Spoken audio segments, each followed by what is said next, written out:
বৌমা একটু পান দাও না, সারাটা দিন পান খেতে পারিনি আজকে একটু। উফ, এই শুরু হলো বুড়ির এবার পান, এবার পড়ছে পান নিয়া। আচ্ছা পান খাওয়াবো দাঁড়া করে। সিংহাসনের দিন নাবি আসে পানটাও খাতি পারো না। পান পান আমার বিছাই জল দিতে দাও না বৌমা, নাবি গলাটা শুকিয়ে যাচ্ছে। নাবি আসি খাও, সরলটা নামাও নিছে।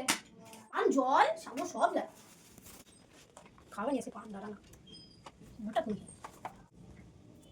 খোয়াটাও আজকে খাওয়াবো না, বুড়ির সে কটা দাঁত বাকি আছে সে কটাও ভাঙবে। পান খাওয়া আর কোনোদিন আমার পান সাজার কথা বলবেই না। খাওয়া শালা বুড়ি, চুন মুখও পড়বে দাঁতও ভাঙবে, বুড়ি আর পানও খেতে পারবে না। এরিন গালে গুজুন। থ্যাংক ইউ গেল। কি বৌমা গেল। বাবা কি এটা পাথরের টুকরো? বৌমা বালের একটা মেয়ে আসছে, একটা